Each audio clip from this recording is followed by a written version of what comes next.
Okay, sorry about that. Technology, not always your friend. Yeah, Joy and Frank, go ahead and turn off your video. In fact, I'm gonna turn mine off too, because it when you do that, it really sucks up the juice.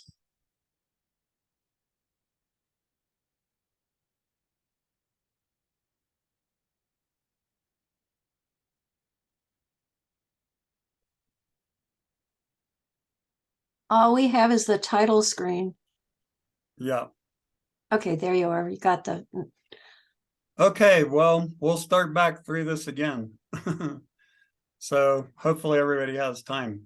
We're broadcasting from the land of the Taos Pueblo and the Picaris Pueblo. We want to acknowledge the land we're on is traditional indigenous people's land. The Maya area of Guatemala, Honduras, El Salvador, Chiapas, Yucatan has about 4,000 plus archaeological sites. And they're finding more every day because of LIDAR and all of the continuing research they're doing down here, especially in the Chiapas area and the Petén of Guatemala. So the Rio Usumacinta is in this area, this dark blue line along the border of Guatemala and then into Mexico. We were speaking that it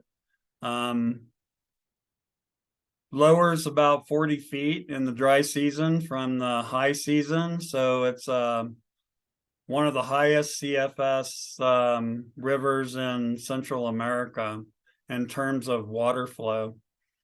Downriver from Yaxchilan is this canyon of San Jose, which is an important canyon for bird habitat, but also pretty much inaccessible except by the river. There's several rivers that flow into the Usumacinta, feeding it with spring water. And that's where the continuous flow, even at low water, comes from. This is the Busilha that flows in to the river, so it's good for swimming and camping nearby. And here's another spring along the river that comes right into the flow of the river. So the Usumacinta River flows from Corzal down towards Yaxchilan. This is where the put-in is for the raft and the boat trips that visit Yaxchilan on day trips. Yaxchilan's located on this kind of peninsula of in a defensive location where the Maya could have easily defended this site. And so probably this is why they picked that location. The site itself runs kind of parallel to the riverbank. You see the long plaza here. And the buildings we're going to be focusing on are number 23, which is a small palace structure, and 33, which is another structure that's kind of elevated off of the riverbank there. And then you can see the highest ones here, 39, 40, and 41, which are the highest part of the site in the South Acropolis. So this is how you get to the river, visiting in these long lanchas, they call them. These are motorized, so they can actually go back up the river to Corzal Frontera for a day trip. They can come to the site, do the site, and then return to Corzal in the same day. And on a busy day, this is what it looks like, but you can see the elevation of the site, how high it is up on the riverbank, that it never really would have flooded. But it would have gotten close sometimes during the rainy season at high water. So emblem glyphs for Yaxchilan look like this. They are if you're not familiar with emblem glyphs, almost every city has an emblem glyphs. It's pretty much translates in Cholon, which is the Proto-Maya language, or Chorti, into a word or a phrase in this case. And so in Mayan, the Yaxchilan means green stones. It's a name given to the city by renowned archaeologist and explorer Teoberto Mahler in the late 19th century. Epigraphists believe that in antiquity, the city and its surrounding region is known as Pachan, meaning cleft or broken sky, which may have something to do with the canyon down the river. So we know a lot about Yaxchilan because a lot of epigraphy and there's a lot of glyphs that have been read. And we know a lot about the kings who ruled Yaxchilan beginning in about 359 AD. And so the earlier glyphs, shield jaguar and bird jaguar being some of the prominent early leaders that we see in the glyph reading. But this goes on for a while, really, all the way to 808 AD. So for about 450 years, there's pretty good glyph information for Yaxchilan. And they could actually tell a story. So this is the idea that the prehistoric information is now becoming historic because the glyphs are being read, the stories of these people are being told. We know their names in translation, and we can tell a lot about what happened and their rituals and their traditions in the site. This is structure 33 from a photograph in 1896 taken by Theobert Mahler. And this is what the structure 33 looks like today. You can see the coverings there of the steps at the top. It's protecting some panels that are depicting ball players that we'll talk about here in a minute. And it's mostly the kings that are playing the ball game. But you can see these elaborate, this is typical Yaxchilan architectural format of a long range structure. There's not much room inside these three rooms. It's typical for Maya structures to have three rooms. We think architecturally that it's representation of the upper world, the middle world where the Maya live, and the underworld. 3 is kind of a sacred magical number to the Maya. And a lot of times the steps leading up to those doorways is also a significant number. A lot of times it's either 9 or 13. It would be 13 for the upper world gods and 9 for the lower world gods. So we're going to talk about these lintels that are in place above the doorways today, and the difference between public art and private art. So if you visit the sites, of course, you can walk up the ruins and go through the doorways and into these structures. The ancient people, Maya, wouldn't have had access to these buildings, and they wouldn't be able to stand where we're standing right now, looking at this lintel, which is basically like a door jamb over the doorway. So this is technically private art. This is to be viewed by the kings and the queens and the elites that are performing ceremonies in these structures. So that's kind of the neat part about Maya sites. You are walking where people in ancient times wouldn't have been allowed to walk. So in the door jamb of structure 33 is this lintel, which would have been in the door jamb. You'd have to be standing under it to see it. And to see the outline a little bit better, you can see the drawing of the king here. This is shield jaguar holding what's called a kawil, which is a sacred spirit god deity that kings oftentimes would be holding, probably on some kind of wooden handle during ceremonies. And you can see his attendant would be a woman, as probably his wife there on the right side, holding some kind of offering in this ceremony. So this lintel dates from 752 AD, so quite a bit after the founding of the site, but in the peak really of the Middle Classic period.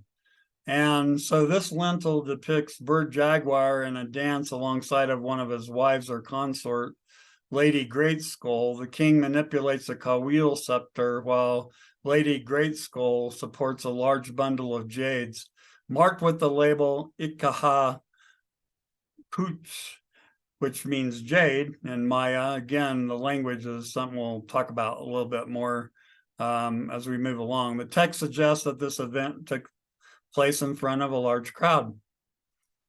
So I'm not going to read this part. It's pretty much says the same thing, but the passages are translated from the Maya, and you can see there's a lot of question marks about some of the passages of the glyphs because they're so eroded that you can't read them all. But in the middle paragraph here, it does say that Bird Jaguar 4, he of the 20 captives. So a lot of times, remember, rulers of these Maya sites had to prove themselves in battle. They had to prove that they could take captives. They had to prove in some cases they were great ball players and that they were courageous and brave enough to lead the Maya warriors in battle. And it is kind of interesting too. There's some parallels here because you look at the kings and queens of the Maya, they probably have more than one son. So who is going to be the next king? Well, it's not often the one next in the lineage.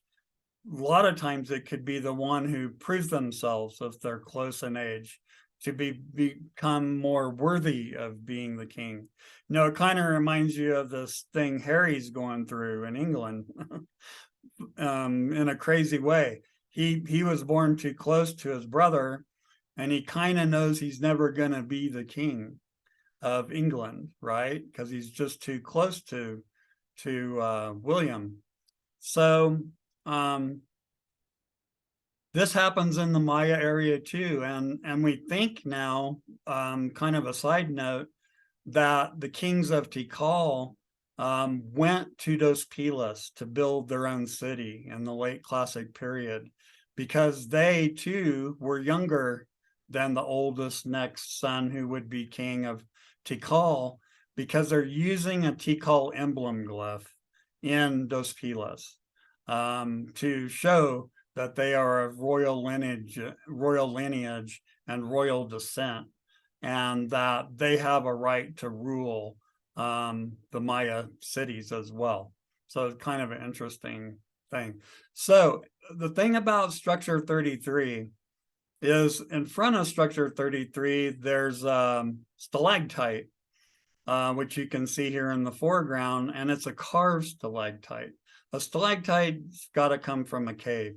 A cave, remember, are the underworld locations for the Maya. It's an entrance to the underworld. It's a place where ceremony takes place. Now, maybe the ancient people, the archaic people of this area lived in caves. The Maya here are not going to live in caves. They're going to use caves for ceremony and for ritual behavior. And so they drug this stalactite from somewhere. They planted it in front of structure 33. It's the only site I've ever seen that has a carved stalactite on the site. And this is what's on the stalactite, actually. You have a king showing a scattering gesture. David Stewart feels like this is like always blood, that they are bloodletting. They're bloodletting onto a basket, which has paper in it.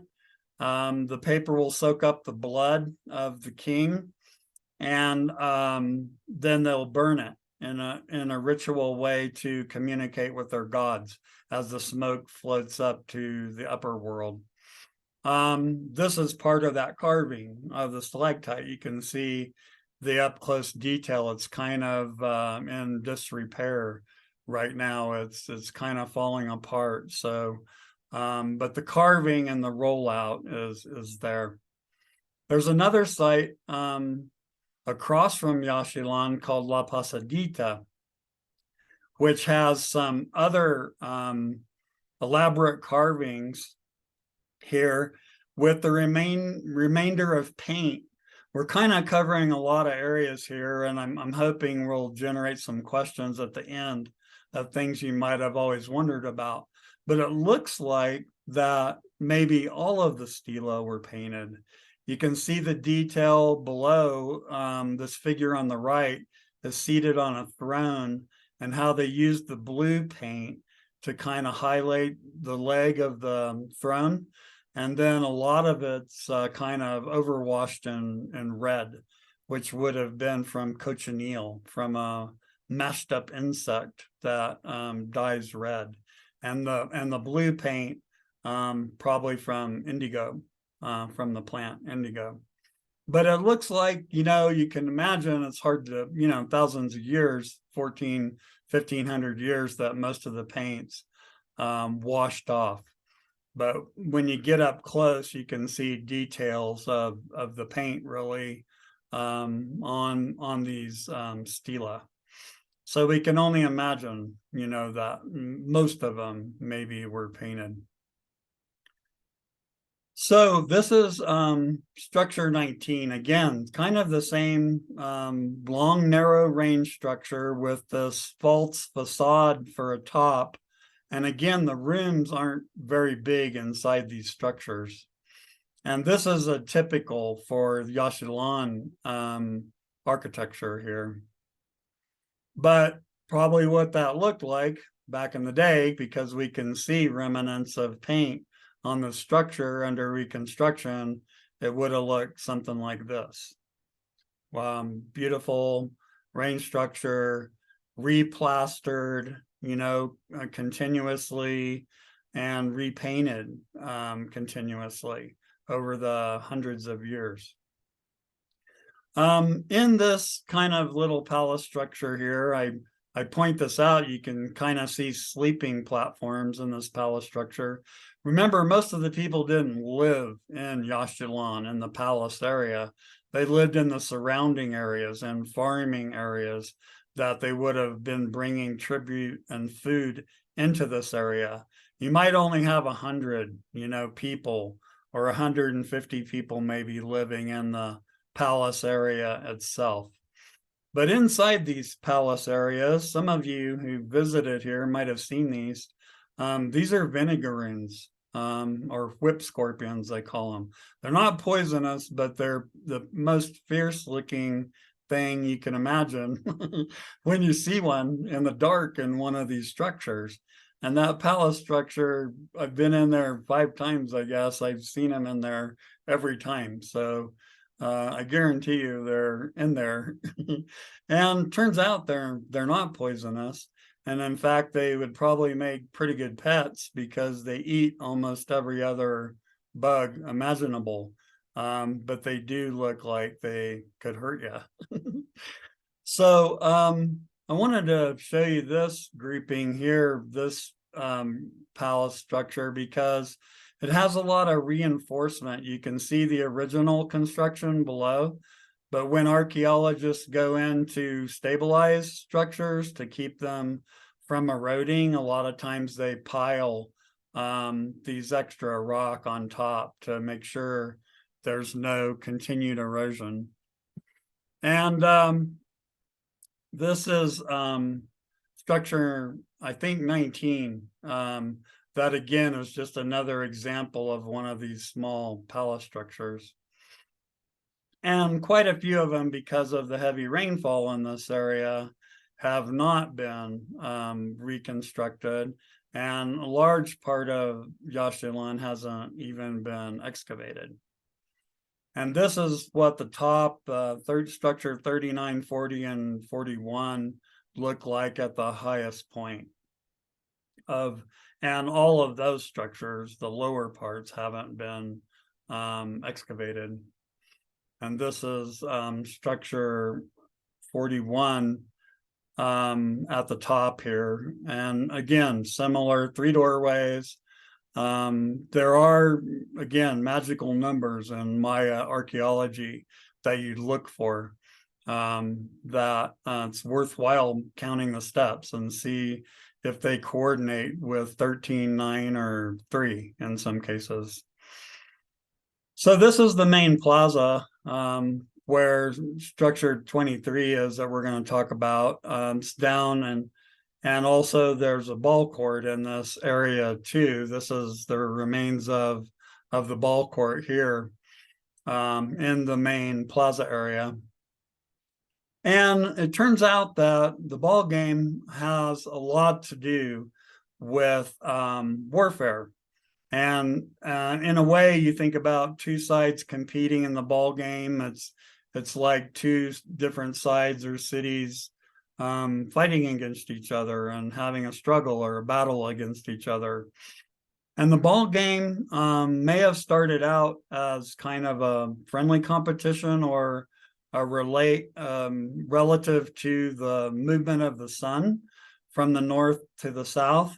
I've put a compass on many more than 100 different ball courts, and almost all of them are north-south or in orientation. And that's probably related to the movement of the sun from the winter solstice to the summer solstice. And they think that the ball game was played in ritual to commemorate and worship that movement of the sun. And we also are going to see at Yaxchilan that the kings are taking prisoners onto the ball court and sacrificing them. So it may have started out as a game and a ritual solar game related to the sun, but it ended up as being a metaphor for warfare. And the kings are going to use that idea to reinforce the power that they have. I always say that if Arnold Schwarzenegger hadn't been the Terminator, he probably wouldn't have been the governor of California. And that's probably true. So the kings, again, had to show their prowess in taking captives and in sometimes playing the ball game. So we have found some balls, some rubber balls in the Mesoamerican area. A couple of them were found in the Olmec side of El Manatee. And the curious part about that, even though there are a lot of rubber trees, in fact, the Spanish call the Olmec the rubber people, but there are no ball courts in the Olmec area. So they found one in the sacred cenote in Chichen Itza, would have been around the period 850. And then a couple of rubber balls in the ball court in Tenochtitlan in Mexico City. So there aren't very many rubber balls that would have survived. So we have imagery. This is one of the ball court panels from structure 33 of the king here, Shield Jaguar, playing the ball game. So again, showing that he has prowess, that he's a good ball player. And next to him, you can see these 2 little dwarfs. Now I'm working on a paper and a presentation about dwarves in Mayan art, because it's not well known that the dwarves were kind of attendants to events, or they were messengers from the gods to assist the king in performing different rituals, which they are doing here. You can see where the 2 dwarfs are watching the king play ball.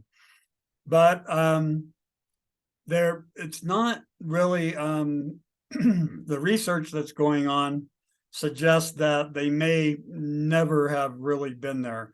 The Maya believed, remember, that their gods were always present all around them and their ancestors as well.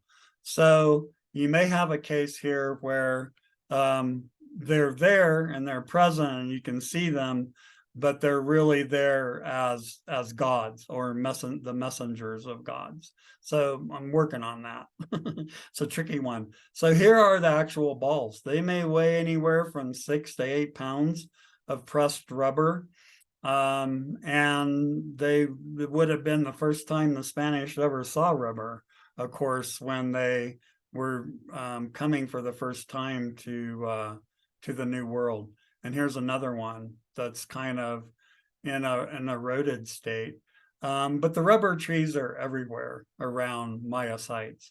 So it was something that they procured, they planted, they might have even farmed it to make sure they always had a supply of this rubber. And that goes for almost all Maya sites. So the game, we know, you can't use your hands. Very similar to what we just saw in the World Cup. You get penalized for that. So the same thing, the ball players would knock it off their hip or off of their shoulder or off of their head, but they would not use their hands, or they could kick it, but they would never use their hands. So what's important about the ball game is that the shape of the ball courts are all a metaphor for the underworld. And this goes back into the story of the hero twins in the Popol Vuh story of the Maya, as translated by the Spanish, where the hero twins go into the underworld and defeat the underworld gods, and then they eventually they trick them, actually. Firstly, the first set of hero twins are killed by the underworld gods, and then their sons come back into the underworld, defeat the underworld gods, long story short, and come back as the sun and the moon. But this is a very important origin story for the Maya.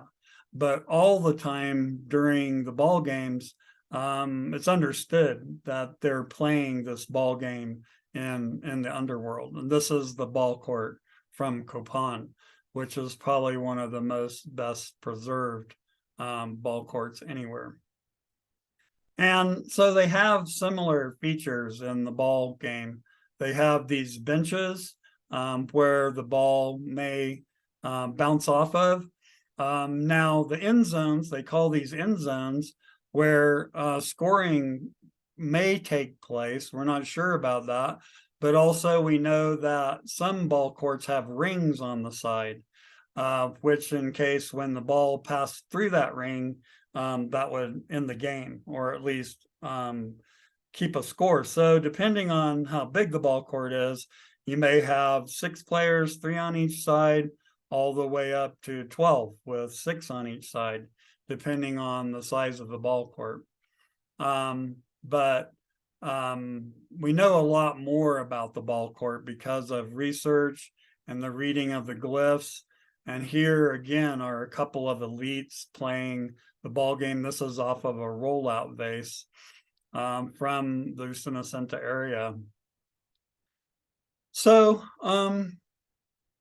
Yaxchilan is famous for their low relief carvings and their lintels. And these are 3 of the lintels that are really the most famous in the Maya area. And this is 24, 25, and 26, reading kind of left to right. And we're going to and these were all placed in door jambs, like where this lintel is placed. They're not meant to be viewed in an upright position. So this first one, 24, lintel 24, and the numbers of things really are in the order they had found them. So this was recorded first, 24. And it shows bird jaguar holding a torch. So the archaeologists are thinking that this event, this ritual, is actually taking place at night. And there is some blue paint on this to show that maybe it's darkened, or that they're in a dark space where this ritual is taking place. And this is Lady Xook, Xoox, performing a bloodletting ritual through her tongue. She's holding a rope that has either thorns or obsidian in it. You can kind of see this here a little bit better. And some of the art imagery that shows her bleeding onto her face. And she's a woman. We know that from the glyphs, but we also know that she's wearing a weeple. And she's bleeding onto this basket full of paper at the bottom. And this is the beginning initial ritual of bloodletting that were really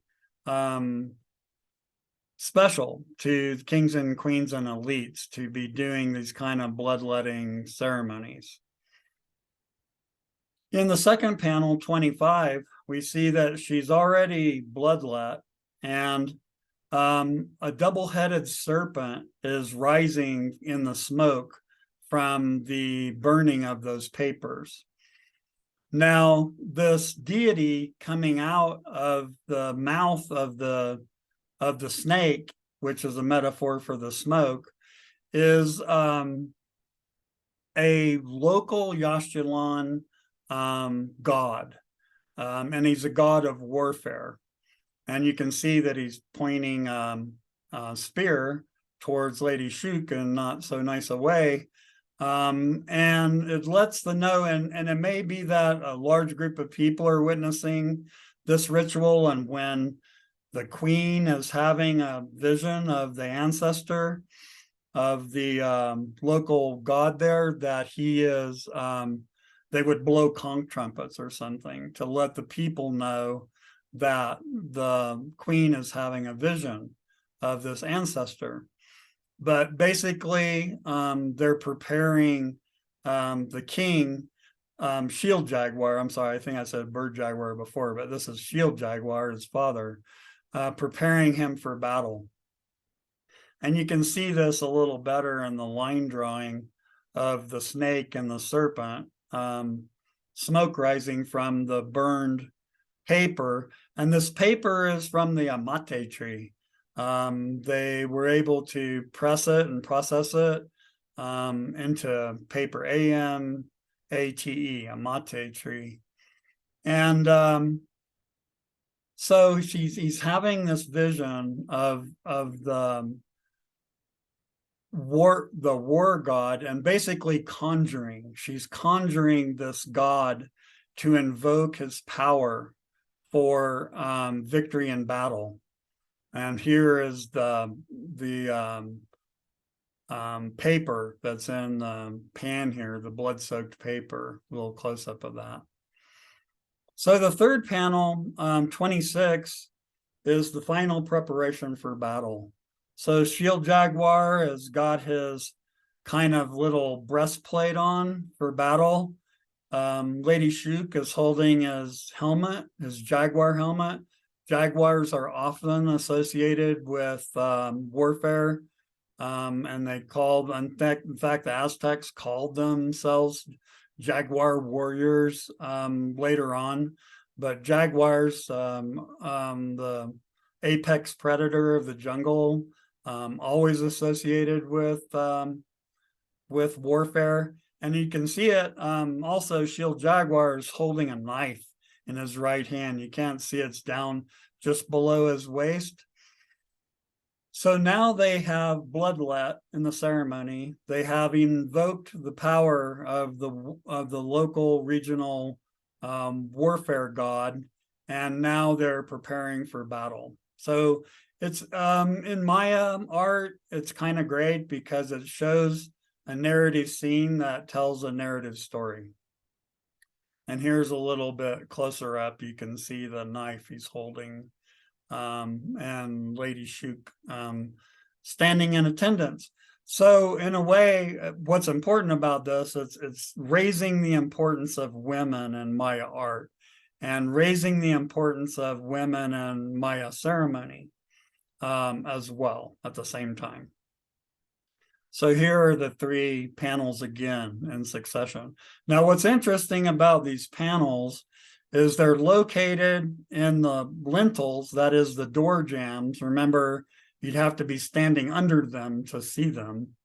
And it looks like where this black dot is that the panel that started first would have been 26. And you would have processed yourself through this building, and then you would have seen lintel 25 second, and then you would have seen lintel 24 third.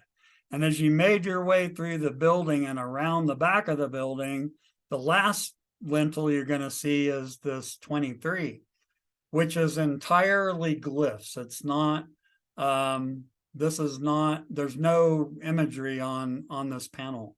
But this panel is important because it talks about the Sahal, S-A-H-A-L, of Lady Shuk, who was a lord in Yaxchilan. And so this building in 726 AD is dedicated to her. Now, the other interesting thing about this is not all these lintels were made in 726 AD. Lintel 26 was made in 681 AD, and so was lintel 25, 681 AD. Lintel 24, which is the first one with the bloodletting scene, was 709 AD. And then all of these lintels were put inside this building in 726 AD. And we know that because of lintel 23 is translated.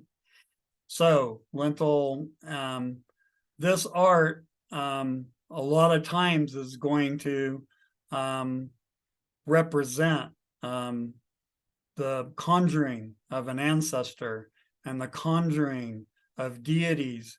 And that was the power that the kings and queens had. This is the conjuring glyph, a symbol of the hand holding a fish. So it's like something slippery. It's something you can't quite grasp, right? Basically the meaning of conjuring. It's something that may be intangible or hard to grasp. And this is called a TZAK, the Zak glyph in Mayan glyphs. So we see some other art in Yaxchilan. We see a king here. He's perforating his foreskin with a stingray spine. And again, Lady Shuk is pulling a rope with thorns or obsidian through it. We're not sure which. But she's bloodletting into this bowl. And here you can see better detail in the drawing of this is Shield Jaguar again, holding the stingray spine for bloodletting. And we find stingray spines a lot in Mayan burials, in priest burials and king burials, because it's a sacred underwater object. Remember, these people are in the middle of the jungle. They're honestly nowhere near the ocean. The people who live in Yaxchilan will probably never see the ocean, but they understand that a stingray spine is from an animal that's from the ocean, from the underworld, representatively in the Maya worldview. And the Maya worldview, remember, is a circle. It goes around and around. So every 52 years, the Maya calendar repeats itself. So quite oftentimes, these rituals and these traditions are repeated by the sons or the grandchildren of the kings and queens who began the ritual. And they may even conduct the ritual in front of the same building that was ritualized there in structure 23. And they may recreate those rituals as a way to show their lineage, as a way to show their power, a way to show their connectors to the founders of the site. So here's structure 19 again. So just some typical more structures there. And here's some actual stingray spines they found and archaeological context of the burials of the Maya. And this is a southern stingray. This would have been where those stingrays spines came from, on the tail of these stingrays. And there's actually a poison associated with these stingrays. And it's thought that Chris Helmke, Helmke, wrote a paper about the poison of the stingray spine, and that the poison, hard to prove now, that when the kings are perforating themselves with these stingray spines, that they may actually be ingesting the poison. And that the poison, the experience of the poison, I've never tried it myself, but may be part of the actual ritual, that the Maya would have understood that the kings are actually, and queens, when they're bloodletting, would have experienced that poison, that high, or whatever it is, if it didn't kill them, made the experience all the more would have been holy to them. And this is about the size of the stingray spine here. You can see that it has very, very, very sharp edges and could easily perforate your skin for bloodletting pretty much in any location. And here's another one from burial context that was excavated. Again, about 5, 7, 8 centimeters long. So this is the same stingray that killed Steve Irwin that you might have heard about down when he was filming for his crocodile show. He grabbed one of these stingrays and it went smack right into his heart. And that's what killed Steve Irwin. So they are sharp and they are dangerous. So the Maya have a lot of great art at the site of Yaxchilan. This was actually a stela that was buried inside of a building. And some of the better conserved and preserved stela you're going to see, these carved monuments, are preserved because they were ritualistically buried inside the buildings. So they weren't exposed to the tropical rains and acid rain and everything else that is destroying some of the stela. And that's, one of the neat things about Yaxchilan. It has a lot of preserved art. Now, Yaxchilan, one of the unique things is in the river, there are some rock pilings that some of you, if you were there, you might have noticed these rock pilings. And they think that the Maya of Yaxchilan built a bridge across the Usumacinta at low water. And they built it high enough to even withstand high water. Because, as I mentioned, La Pasadita is another Maya site on the other side of the river, but there would have been plenty of reasons for the Maya to want to go to the other side of the river. So it looks like they might have built a river, and these pilings that still remain there, this is kind of how they would have done it. Those who have visited Yaxchilan may have actually had your guides there talk about it, but it would have looked something like this, the whole site under reconstruction, which really would have been a sight to see. We know that along the river, the Maya, and along lagoons and lakes, they built kind of wharf systems for their boats. They built harbors, actually, for their boats, for the loading and the unloading of trade goods, which would have been an important thing going on here at Yaxchilan. But this is just kind of a drawing of what Yaxchilan would have looked like. Remember, of course, all the trees would have been cut down. Everything would have been plastered. Theoretically, every building would have been painted, and maybe even all the stela too. It would have been an impressive site.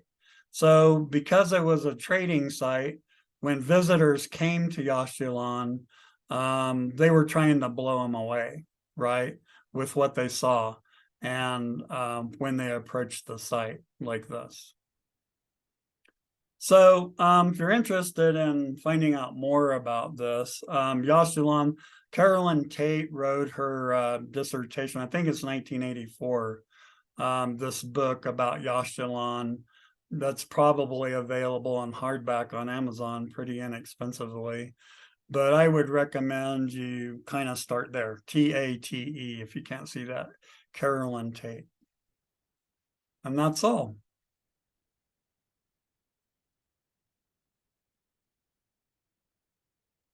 Phil, what I is hope you guys are still there. Phil, this is Gretchen. What is a Katun? Katun? Okay, so a Katun is a 20-year period in the Maya calendar. Okay, I thought it related to calendar. I'd forgotten. So a tune is 1 year. Then you have a Katun, which is 20 years.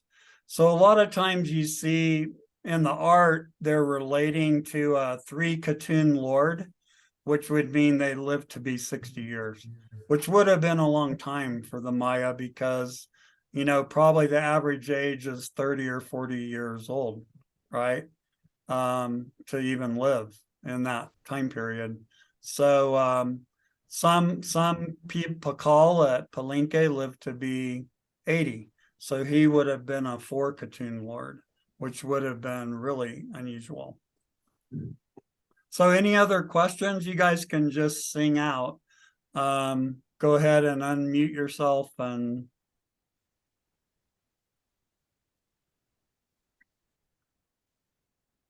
Phil, I got a question. When would be an optimum time to go visit Yaxchilan? I would say February or March, you know, before it gets too hot, but really the majority of the rain's over and you'll probably get a nice sunny day there. That's almost always the best time, and for me in the islands and Latin America is February and March, just because of the rain, you know, basically. Phil, I can't remember when we were there, but we couldn't get to Piedras Negras because the narcos were in there. Yeah, we were making that trip in 1987 and 1988 down the river. And then in I think it was 89 or 90, there was a guerrilla war going on in Guatemala at that time. And they actually shot some tourists on their rafts. I think they shot 2 or 3 of them, just kind of sitting ducks. But pretty much that shut down the river trips for a good 15 years. They just weren't risking going down there and having people get shot. And then they would really have to helicopter them out if they were in trouble. But yeah, we ran into guerrillas along the river. Nothing happened in